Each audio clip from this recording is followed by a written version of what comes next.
अस्सलाम वालेकुम जी, मैं हूं ज़िया बलोच और आप मुझे सोशल मीडिया पर देख रहे हैं और सुन रहे हैं। सामीन, कुछ ख़बरें ऐसी होती हैं जिनको बयान करते हुए ना सिर्फ़ खुशी होती है बल्कि सीना जो है वो फूल जाता है, मुसर्रत महसूस करता है, बंदा खुशी फ़ख्र महसूस करता है कि ऐसे लोग भी हमारे पास मौजूद हैं। और अगर ये लोग जुडिशरी से हों, हमारी अदलिया से हों, तो और भी ज़्यादा मुसर्रत की बात होती है।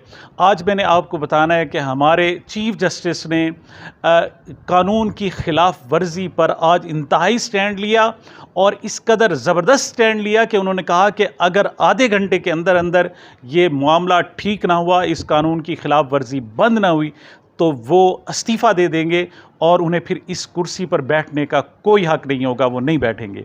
ये क्या माजरा है, मैंने थोड़ा सा आपको बताना है। आपको मालूम है, एक तरफ आज रिलीफ़ मिला है इमरान ख़ान साहब को, लेकिन ये रिलीफ़ किसी और अंदाज़ का है। बहुत सारे जज हमारे यहाँ ऐसे भी होते हैं जो मजबूरी में फ़ैसला करते हैं, उनके पास कोई और ऑप्शन नहीं होता। वो देखते हैं कि अगर कहीं से डंडी मारी जा सकती है, कहीं से अपने मकासद हासिल किए जा सकते हैं, तो वो करते हैं, और जब नहीं होता तो फिर वो मजबूर हो जाते हैं, क्योंकि अगर इंटरनेशनल मामला सतह पर अगर ये मामला जा चुका हो। लेकिन कुछ जज ऐसे होते हैं जिन्हें इस बात की परवाह नहीं होती कि उनके मुतल्लिक लोग क्या ख्याल करते हैं।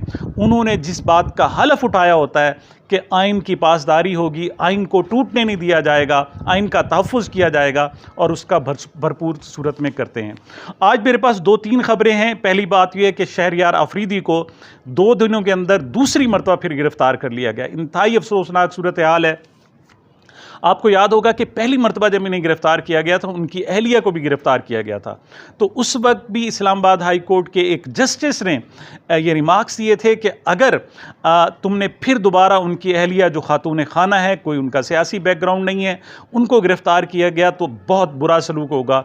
उसके बाद उनकी अहलिया को तो गिरफ़्तार नहीं किया गया, लेकिन शहरयार अफरीदी को 9वीं मरतबा आज फिर गिरफ़्तार कर लिया गया है। कल उन्हें 8वीं मरतबा गिरफ़्तार किया गया था, और आज जब उन्हें एंटी करप्शन की अदालत में पेश किया गया तो उनकी ज़मानत हुई। अदालत ने उनकी ज़मानत मंजूर कर ली। ना सिर्फ ज़मानत मंजूर की, बल्कि उन्हें केस से ही डिस्चार्ज कर दिया गया। लेकिन वो अभी बाहर निकले ही थे कि एक मरतबा फिर उनको पकड़ा गया, उन पर तशद्दुद किया गया, उनके कपड़े फाड़े गए, और बिल आखिर उन्होंने ख़ुद को पुलिस के हवाले कर दिया, जिसके बाद उन्हें 16 MPO के तहत दोबारा अडियाला जेल मुंतकिल कर दिया गया है। उनके भाई फ़र्रुख आफरीदी को भी गिरफ़्तार किया गया है, 2-3 और लोग भी हैं। लेकिन ये जो नज़र करम है, ये ख़ास एहतमाम मोहब्बत जो है वो शहरयार आफरीदी के साथ है और जारी है। दूसरी हम बात करते हैं अली अमीन गंडापुर। ये भी उन्हीं बावफ़ा लोगों में से हैं जो इस वक्त इमरान ख़ान के साथ खड़े हैं। उन्होंने इब्नुल वक्ती का मुज़ाहरा नहीं किया, वो इमरान ख़ान को छोड़ कर नहीं भागे, वो डट कर खड़े हुए हैं अपने असूलों के मुताबिक। बल्कि अली अमीन गंडापुर उन लोगों में से हैं जो एक बहुत बड़ा रगड़ा लेकर आए हैं। वो मुख्तलिफ जनाब उनके पाकिस्तान भर में उनके ख़िलाफ़ केसेस बनाए गए, उन्हें एक जेल से दूसरी जेल, एक सूबे से दूसरे सूबे में मुंतकिल किया जाता रहा, और यहाँ तक कि बाल जो उनकी पहचान थे, उनकी खूबसूरती का निशान थे, और उनको शुरू से ही उनके लंबे बाल थे, दौरान हिरासत उनके बाल भी कटवा दिए गए और उन्हें ज़लील ख्वार करने की कोशिश की गई। उसके बाद से वो अगरचे गिरफ़्तार नहीं है, लेकिन पुलिस उनको गिरफ़्तार करने की भरपूर कोशिश कर रही है। उन्होंने 2-3 रोज़ पहले एक ख़त लिखा था निगरान वज़ीर आला खैबर पख्तूनख्वा आज़म ख़ान साहब को, जिसमें उन्होंने कहा था कि सूबे में करप्शन बहुत ज़्यादा है, रिश्वत बहुत आम है, और जो निगरान वज़ीर हैं वो कानून की धज्जियाँ उड़ा रहे हैं। उसका नतीजा ये निकला कि जुमा को उनके घर पर छापा मारा गया। वो घर पर मौजूद नहीं थे, लेकिन कुछ चीज़ें उनके घर से ली गईं। वो क्या थी? वो जनाब गुलेलें थीं। उनके ख़्याल में ये गुलेलें बहुत बड़ा वेपन है, बहुत बड़ा जनाब ये असला है जिससे पाकिस्तान की सालमियत को ख़तरा हो सकता है। लिहाजा फ़ौरी तौर पर वो जितनी भी 2, 4, 5 जितनी भी गुलेलें थीं वो उन्होंने ज़ब्त कर ली। वहाँ उन्हें कुछ सामान मिला जो उनके ख़्याल में ये सिलाब ज़दगान के लिए था, वो शायद उन्होंने अपने हल्के के लिए रखा हुआ था, और कुछ सामान के बारे में कहा गया कि ये कोरोना का है, वो भी उठा लिया गया, और चंद डंडे भी बरामद किए गए। ये एक देखें बहुत बड़ा असला है जनाब, और अगर ये इस किस्म का असला अली अमीन गंडापुर रखते हैं तो मौलाना फजल रहमान जो उनके अपोनेंट हैं, उनके खिलाफ इलेक्शन लड़ते हैं, उनके लिए शदीद ख़तरे का बायस बन सकता है। तो वो डंडे और गुलेलें ज़ब्त कर ली गई और उनके ख़िलाफ़ मुकदमा भी दर्ज कर लिया गया और उन्हें कहा गया कि वो फ़ौरी तौर पर गिरफ़्तारी दें, वरना फिर उनके अहल खाना और दीगर लोगों के साथ भी वही सलूक किया जाएगा जो पाकिस्तान में दीगर लोगों के साथ किया जा रहा है। इसी तरीके से हम देखें तो राशिद शफीक, ये शेख रशीद साहब के साबिक वज़ीर दाखिला, उनके भतीजे हैं और MNA रहे हैं, रावलपिंडी से तहरीक इंसाफ के अवामी मुस्लिम लीग को रिप्रेजेंट करते हैं। उनकी वालदा मुमताज़ बेगम का गुज़श्ता रोज़ इंतकाल हुआ। ये मुमताज़ बेगम शेख रशीद साहब की भाभी हैं। उनका जो नमाज जनाजा था जुमे को 3 बजे लाल हवेली से उठाया जाना था और वहाँ पढ़ाया जाना था, लेकिन अब तक की जो इतलात हैं, शेख रशीद को और दीगर अहम रहनुमाओं को उनके करीबी अजीज़ा के जनाजे में भी शरीक नहीं होने दिया गया।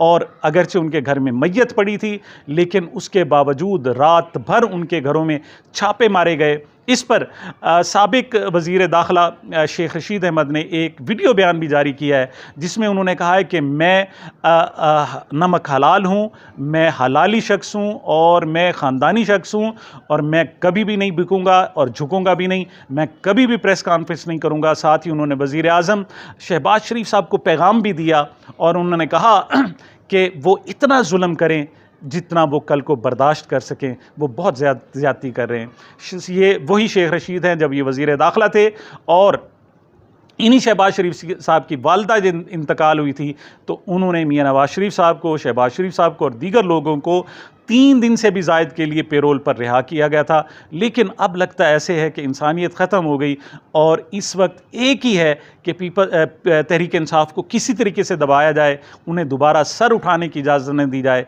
वरना हुकूमत के लिए मसाइल पैदा हो सकते हैं। ये इंतहाई अफसोसनाक किस्म की सूरत हाल है।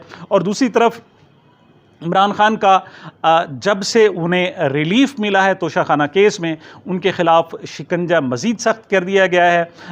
उनको बैक वक्त नैब में, वफाकी पुलिस में और इलेक्शन कमीशन में तलब कर लिया गया है। इलेक्शन कमीशन और नैब में उन्हें आज तलब किया, तीनों महकमों में उन्हें आज तलब किया गया था, लेकिन वो पेश नहीं हुए, जिस पर नैब ने उन्हें कल हफ्ते को दोबारा तलब किया है। इसी तरीके से वफाकी पुलिस ने भी उन्हें 3 मुकदमात में शामिल तफ्तीश होने के लिए कल कहा है कि वो 3 मुख्तलिफ थानों के मुकदमात में पेश होने के लिए JIT के सामने पेश हों।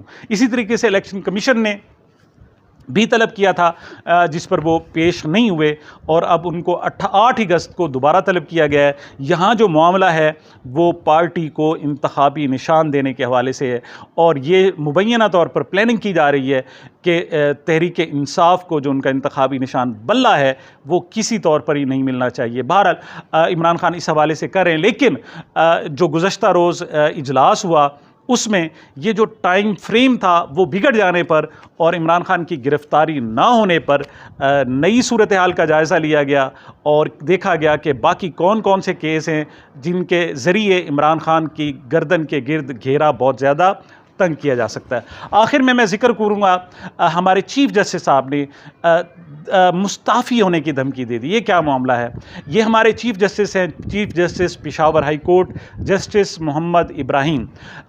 कल मामला इस तरह हुआ कि रंगेज़ खान साबिक MPA हैं पेशावर से PTI के, वो अपनी ज़मानत के लिए और दीगर मामलात के लिए पेशावर हाई कोर्ट आए हुए थे और जब वो बाहर निकले तो एंटी करप्शन पुलिस ने, इंस्पेक्टर ने आकर उनको गिरफ़्तार कर लिया।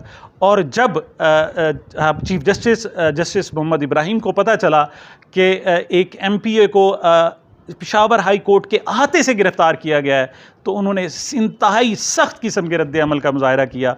उन्होंने फ़ौरन कहा कि आधे घंटे के अंदर अंदर ना सिर्फ गिरफ़्तार करने वाले इंस्पेक्टर और दीगर लोगों को, बल्कि रंगीज़ खान को भी, हाजी रंगेज़ को भी उनके सामने उनकी अदालत में पेश किया जाए। और बिल्कुल ऐसे ही हुआ कि 30 मिनट से पहले हाजी रंगेज़ खान उनके सामने पेश कर दिए गए और जो इंस्पेक्टर था मुतलका, उसने बाकायदा कलमा शरीफ पढ़कर माफ़ी मांगी कि उन्होंने ये गलत किया है और वो आइंदा ज़िंदगी भर ये ऐसा काम नहीं करेंगे। इस मौके पर चीफ जस्टिस साहब ने एक रिमार्क्स दिए कि ये माबराए आइन जो जुल्म हो रहा है, ज़्यादती हो रही है, ये किसी तौर पर भी बर्दाश्त नहीं होगी और अगर 30 मिनट के अंदर अंदर हाजी रंगेज़ खान को मेरी अदालत में पेश ना किया जाता तो मेरा अगला कदम ये होता कि मैं इस्तीफ़े दे देता। साथ ही उन्होंने कहा कि आइंदा कोई शख्स भी, कोई एजेंसी का शख्स, कोई भी पुलिस कोई भी गैर कानूनी काम करेगी तो वो अपनी मुलाजमतों से ना सिर्फ जाएगी बल्कि उनको जेल में बंद कर दिया जाएगा। ये वो रिमार्क्स हैं आइन के लिए उन्होंने दिए हैं, उन्होंने मुल्क की रूल ऑफ लॉ के लिए दिए हैं कि जिनको सुनकर, जिनको बयान करते हुए बहुत ज़्यादा फ़ख्र महसूस हो रहा है। और ऐसा लगता है कि पाकिस्तान में सिर्फ़ अंधेरा नहीं है, सिर्फ़ जुल्म नहीं है, बल्कि अब भी इम्कानात हैं कि पाकिस्तान में इंशाअल्लाह अदल होगा, इंसाफ होगा, जमहूरियत होगी। मैं आखिर में अल्लामा इकबाल का शेर वो पढ़ना चाहूँगा कि नहीं है नाउमीद इकबाल अपनी किश्ते बिरां से, ज़रा नम हो तो ये मट्टी बड़ी ज़रखेज़ है साकी। सामीन, मुझे, मेरे इस चैनल को अपनी मोहब्बतों और दुआओं में याद रखिएगा। मिलते हैं छोटे से वक्फे के बाद।